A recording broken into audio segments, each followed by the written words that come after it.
ভেনেজুয়েলাকে আমি অত্যন্ত শক্তিশালী একটা রাষ্ট্র মনে করতাম। আমি জানি সেই দেশের সমস্ত মানুষই সামরিক প্রশিক্ষণ নিয়ে রেখেছে যেন যুদ্ধের সময় তারা যুদ্ধ করতে পারে। কিন্তু মার্কিন প্রেসিডেন্ট ডোনাল্ড ট্রাম্প এমন কি করলো ভেনেজুয়েলায় যে মাত্র 2 ঘন্টার মধ্যে সেই দেশের সব থেকে শক্তিশালী প্রধানমন্ত্রীকে উঠিয়ে নিয়ে আসলো। ভেনেজুয়েলার সামরিক শক্তিকে তাহলে দুর্বল হয়ে গেছে, নাকি সেই দেশের ভিতরে কিছু গাদ্দার ছিল? আমার কেন জানি মনে হচ্ছে ভেনেজুয়েলার সামরিক যে বাহিনী আছে তাদের সঙ্গে অবশ্যই আমেরিকার যোগ সাযোগ আছে। সেই দেশের সামরিক বাহিনী যদি আমেরিকাকে সাহায্য না করতো তাহলে কখনোই কিন্তু আমেরিকা এত সহজে এত দ্রুত সেই দেশের প্রেসিডেন্টকে তুলে আনতে পারতো না। তো ভেনেজুয়েলার মধ্যেই গাদ্দার রয়েছে, যেমন গাদ্দার ছিল ইরানের মধ্যে।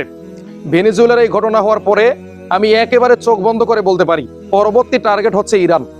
কেননা কয়েকদিন আগে বেনিয়ামিন নেতানিয়াহু ট্রাম্পের সঙ্গে দেখা করেছে ইরানকে দ্বিতীয়বার কিভাবে ধ্বংস করে দেওয়া যায়।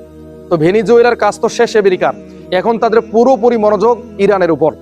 তো আমি আশঙ্কা করতেছি হয়তোবা আয়াতুল্লাহ আলী খামিনিকে তারা উঠাই নিয়ে আসবে, অথবা আয়াতুল্লাহ আলী খামিনিকে তারা নিখুঁতভাবে হামলা করে ধ্বংস করে ফেলবে। ইরানের প্রতিরক্ষা ব্যবস্থা যদি তারা আরো শক্তিশালী এবং আরো উন্নত না করে এবং তারা যদি কড়া নিরাপত্তা না দেয় তাহলে এইরকম ঘটনা কিন্তু যে কোনো সময় ইরানের সঙ্গে ঘটবে। তো ভেনেজুয়েলার কথা বলতে গেলে আমার অত্যন্ত কষ্ট লাগতেছে।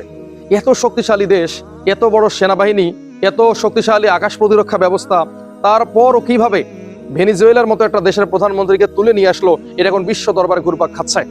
এখন সারা পৃথিবীর যত নেতা আছে, যত প্রধানমন্ত্রী আছে, সবাই আতঙ্কিত। কেননা আমেরিকা যে কোনো দেশ থেকে যে কোনো দেশের প্রধানমন্ত্রীকে তুলে আনতে পারে।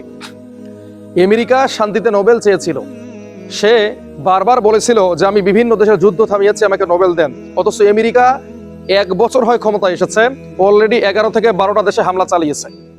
ইউরোপে, এশিয়ায় এবং আফ্রিকায় 3 মহাদেশে হামলা চালিয়ে শেষ করে ফেলেছে। সুতরাং ডোনাল্ড ট্রাম্প এই পৃথিবীর জন্য হুমকি, সারা পৃথিবীর মানুষের জন্য হুমকি।